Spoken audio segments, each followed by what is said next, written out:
What's up, witches? So it's been a long time since I have done a tarot reading, just in general in my own life and for the channel.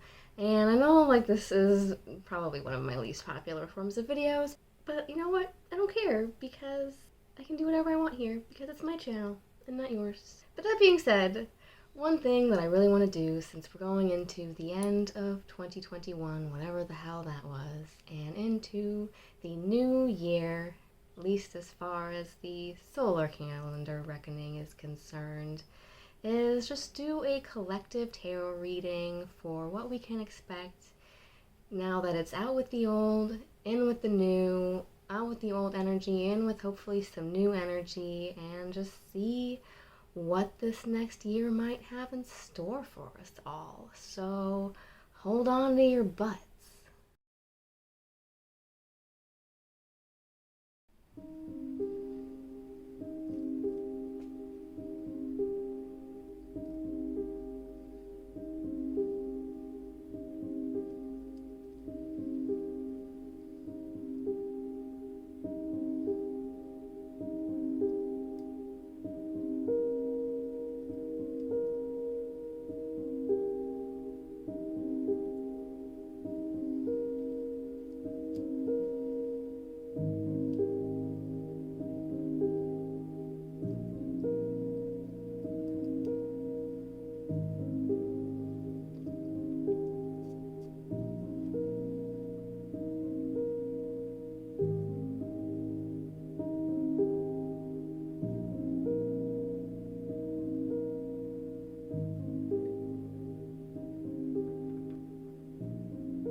Okay.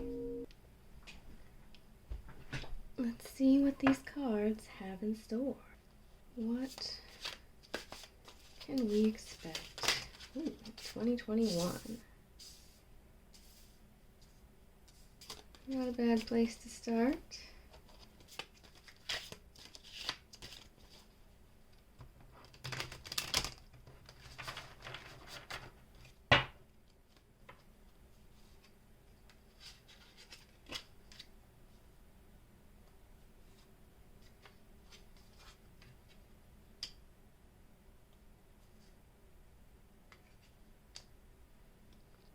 Interesting. Let's see what we got here. To start with,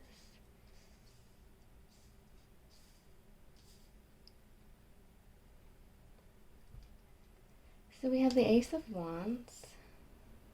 Wands are associated with the element of fire, passion, creativity, and the ace being the, tier card or the starting point of the whole suit. Maybe a beginning and an end, or just kind of an end-all be-all of the suit, depending on how you want to look at it. And I think especially with this imagery of this fiery rooster crowing triumphantly and in this victorious pose, it just means kind of really coming into your own, I think, and harnessing those passions and those creative abilities and using it to kind of push you forward and reignite that spark, whatever that creative or that passion, spark of passion is within you.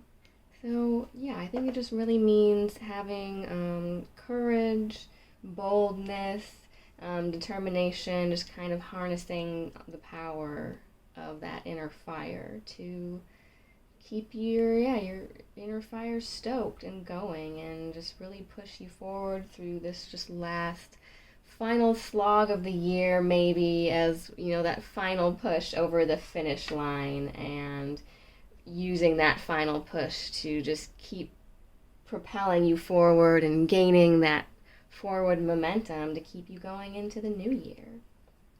And because we see here, the next card is the Five of Wheels, which in this case corresponds to pentagrams, pentacles, I believe, which is the element of earth, material, wellness and happiness, security, comfort, career, all of those things that kind of deal with like hearth and home and mundane material plane aspects. So the Five of Wheels in this imagery, it's a couple and they're standing outside in the cold and they're actually burning the wheels just to stay warm and for survival. And to me, what that speaks to is just maybe a sense of sacrifice, having to perhaps give up the little that you have in order to get by. We might be going through some hard times right now. We are in, the cold, dark heart of winter. Things have just not been easy this year. A lot of us might be barely scraping by, like this couple who's just out in the snow with perhaps nowhere to go, but they at least have this fire, the need fire. And so you might not have much. You might even be having to sacrifice or give up the little that you do have just in order to survive or get by right now. But as we can see from the next card, that's all part of the Wheel of Fortune. Life is going to have its ups and downs, its trials and tribulations, but what goes down must come back up. And that's really what I try to focus on and tell myself, even when things aren't going well, or when sometimes it seems like it never rains but it pours, or you're just in that down, desperate state of mind, is that the Wheel of Fortune might pull you down or even really grind you down sometimes in the day-to-day of life, but as we can see, there's a duality to it, and even if, as I like to say, you have to have the rugged, stubborn, dogged determination to physically push the wheel back up yourself, it's gonna come back around sooner or later, one way or the other. So sometimes all you have to do is hold on and just wait for the good times to come back around again, and hopefully that's what we'll see going into the beginning of this year. As we go down into the next three cards, which I pulled, we have Seven of Swords. This isn't one that I can say I've really encountered too much in my own day-to-day readings, but that's when I'll usually depend on the imagery and the symbolism inherent in these more Rider-Waite-based decks to glean some context clues off of. So let's see what's going on in this one. We have a young man. He's hiding behind a tree from what appears to be some pursuers. Someone's looking for him, and he's got this bag of swords down by his feet. So maybe he's stolen them or made off with them somehow. And since swords are tied to the element of air, which also corresponds with thought, intellect, logic, as opposed to like emotions. This is your more logic, rational brain, higher thinking, critical thinking. And so maybe this means that he's kind of like made off with some secret knowledge, or he knows something that other people don't want him to know, or you're kind of caught in the thick of things right now and having to lay low, keep your plans and your thoughts to yourself, do things behind the scenes. Maybe you have to kind of act in the background, act subtly and sneakily yourself because, other people might not have your best interest at heart. And sometimes it's better if you have plans and goals to just keep those to yourself and just work on you in the background and don't even concern yourself with what anyone else is doing. And then before you know it, you'll be achieving these great big things that are seemingly out of nowhere, but really, you know what you've had going on this whole time. Let me just turn to the guidebook that came with this and see what this says. So yeah, this says just outright theft, exposing dishonest, fraudulent acts, hypocritical behavior and intrigue, whether that's in yourself or others. Sometimes you might have to do that. Sometimes you got the only way to win the game is to play the game, unfortunately. I think I've definitely been feeling some of that type of action going on in my own work environment lately. Avoidance of responsibility, low deeds, gloating, meanness, deceptive language, arrogance. Yeah, people using their knowledge against you and having to play those games of intrigue, act on your feet, and just, yeah, protect yourself in order to perhaps escape an unpleasant situation. So that definitely resonates with me and my own current wheelings and dealings, not always wanting to have to play that game, but having to weave in and out of the just office politics, things like that, or maybe you're dealing with people in your home life or your personal life where things are being exposed, or you're having to just, yeah, play your cards close to your chest for a while. The next card is also looking a little bit grim here. It's the Nine of Wands, which is almost coming full circle from where it started with the Ace of Wands, but whereas this is a fiery, triumphant card, this is kind of just depicting a gloomy, wet, muddy slog of it all, and being tied to mental and creativity, energy, vitality.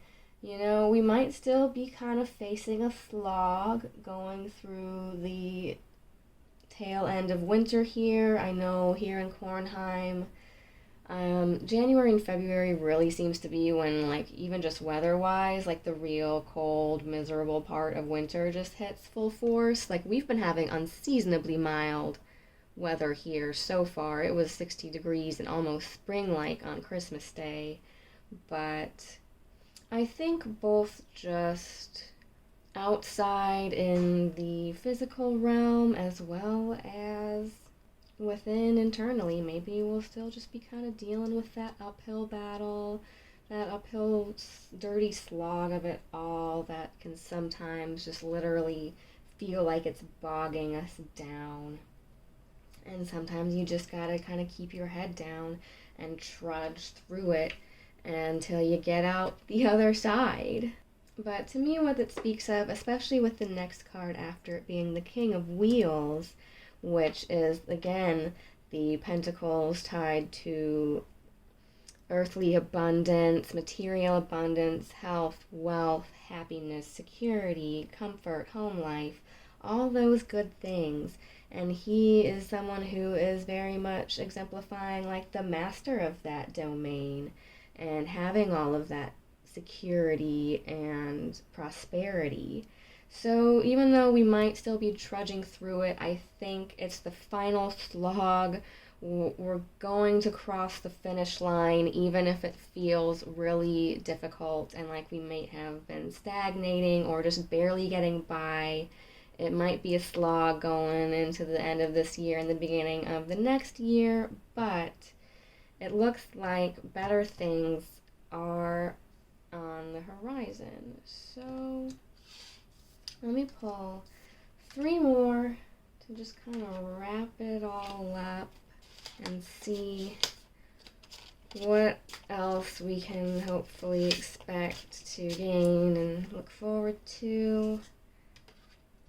Here we go, the King of Wands. So much like the Ace of Wands, and the King of Wheels, now we're seeing the King of Wands, embodying creative passion and vitality and being able to see clearly all that you plan and all that you want to do and accomplish and harness those things and see them through. The person that just has a lot of optimism, charisma, just might be really passionate and loyal in a relationship.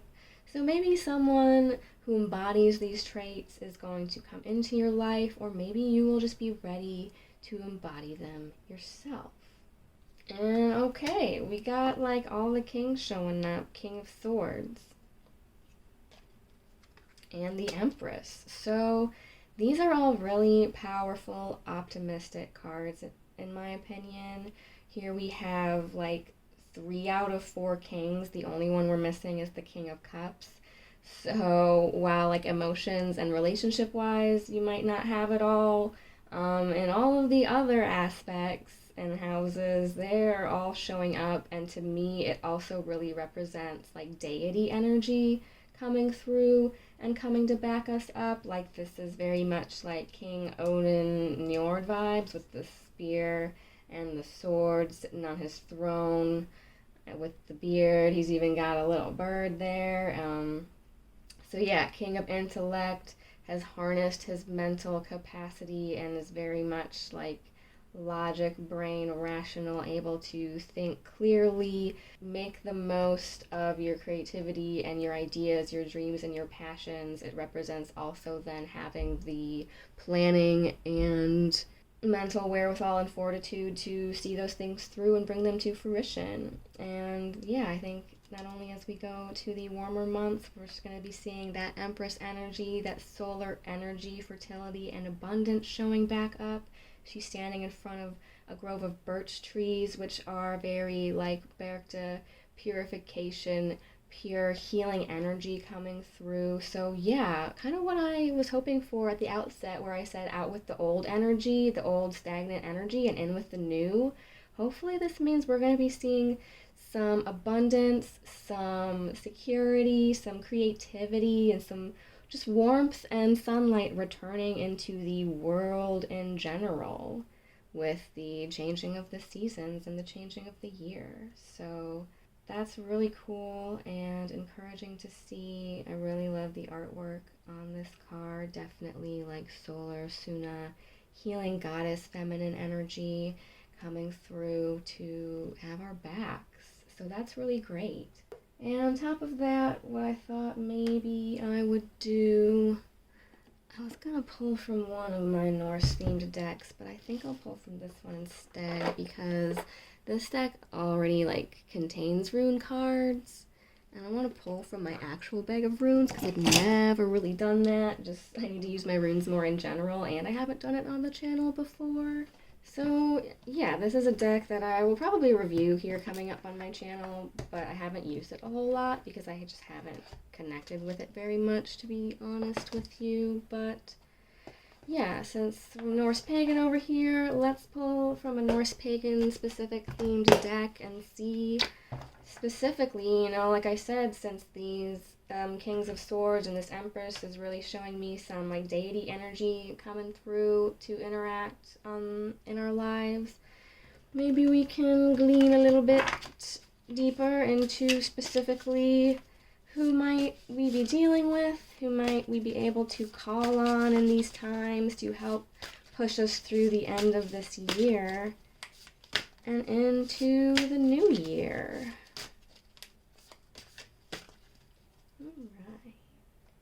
Surtur, the fiery wrath. Ehrman, reconciliation of opposites. And Forsity, fairness and judgment. Okay.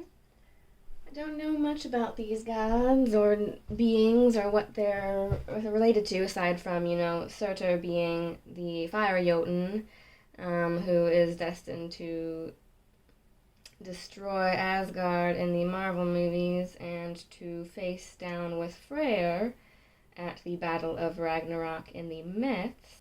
And I know that Forsity is the son of Balder, but let's go to the guidebook on this one and see what it has to say. Okay, Surt, the fiery wrath, also known as Surtur, which sounds like Sudi and means the black one, son of Muspelheim, the realm of fire. He is the ancient fire giant made of the same world blaze that ignited the world into being. So kind of like a lava-y fire giant, maybe dwelling in the earth's core. And he's the very same one that will destroy everything at Ragnarok. Freyr and Surtur fight each other during Ragnarok, and both are destroyed. His presence stands for wrath and disharmony, and in the spread he can serve the seeker as a warning of danger depending on the cards around him. It says that it can be a warning of events of a disharmonic nature about to unfold or already unfolding that you might have to react to. Just things happening that are outside of our control. And I don't know about you, but in the last few years, it has definitely seemed like there are a lot of things in this world that are just completely out of our control. And I think sometimes it's good to acknowledge that and just become at peace with that. Sometimes shit happens and it's completely outside of our control. And then on the other side, we have forcity, fairness and judgment, fiery wrath, anger, vengeance. Forcity, fairness, balance, and judgment. And then in the middle, Irmin, which it says is a reconciliation of opposites. So maybe it means finding a balance between those two, between order and chaos, between wanting to be reactionary and fly off the handle and being angry at the world, angry at all the injustice around us, and just learning to have a more balanced mindset or reconcile the opposites that we kind of have to face in the world sometimes, and the glaring hypocrisies of it all.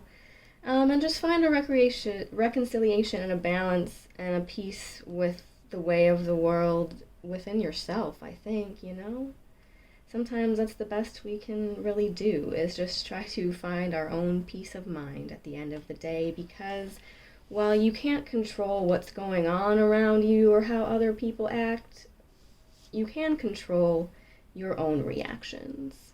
That is the one thing you always have control over, is how you react to things. So it says, Forcity is the god of law, truth, and justice. He's an Aesir, and his official dwelling is Glitnir in Asgard, with halls of silver and pillars of gold.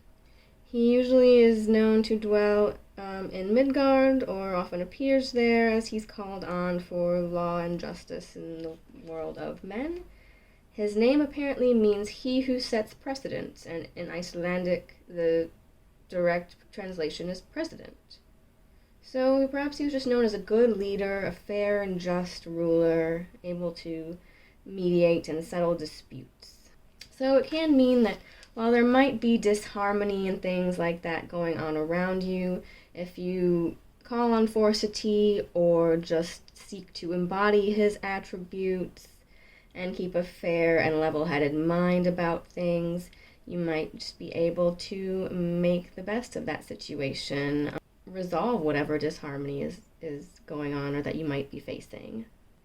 He's a god of reconciliation between above and below. So as above, so below is definitely a very important magical and shamanic concept. A bridge between sky and earth, hell and Asgard, represents the human attempt to reconnect and establish the connection between hell and Asgard. And that's very interesting, because one thing that I recently learned in a connection that I made with Heimdall, while doing a meditation and some chakra meditation and healing, Heimdall came to me and kind of blew my mind when he introduced the concept that your chakras and our bodies can also act as a rainbow bridge in between the realms, as above, so below. If we want to connect with the lower realms or the higher realms, we, being physical beings who dwell in the in-between, who dwell in Midgard, can be the bridge between above and below, that reconciliation of opposites. It says that heathen people symbolically erected columns called Irminsul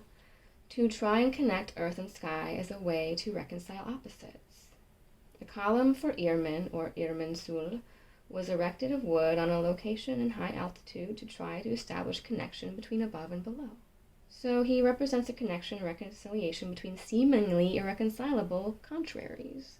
And I think that definitely, speaks to him being the reconciliation of these two complete opposites sitting on either side of him.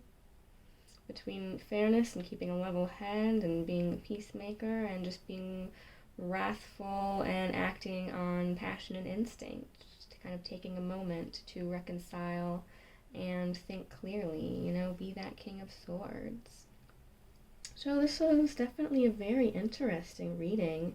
I think filled with some highs and lows. But overall, I would say very optimistic, Hopefully we will be getting some new, fresh, restorative energy coming in the new year and be able to really bring some things to fruition that we've been thinking about and musing on and dealing with during these darker months of the year. So to leave off, I want to delve into my rune bag and pull a couple runes here and test myself with them. Nothis, interesting.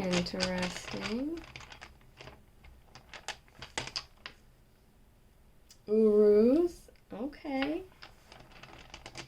One more, let's get this one. And Tiwaz. So what that says to me, with my limited knowledge of the runes, I think it definitely also speaks to the overall pattern that I was seeing in the cards of especially this one being related to Nothis and Urus, where we might still have a bit of an uphill slog, but we're at the finish line and we just need to power through it, and we will harness that Tiwaz, that justice, fairness, reaping what we've sown and getting all of that, what we've invested coming back to us finally. If we have been dealing with some chaos and disorder in our lives, maybe it just means that if we power through it, focus on what we need to do, and just keep our own little need fire going. It's interesting that I referred to Nothis as the need fire on this card, and then pulled Nothis, and then harnessing that vitality and that energy to power through.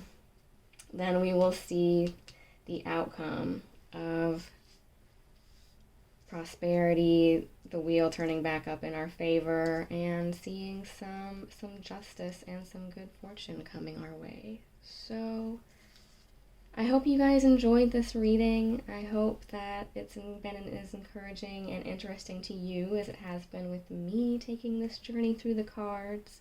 It's definitely been a helpful learning experience for me as always, especially pulling the runes into it. One of my goals is to focus more on rune study this year. I hope you guys enjoyed this, and until next time, stay classy, pagans.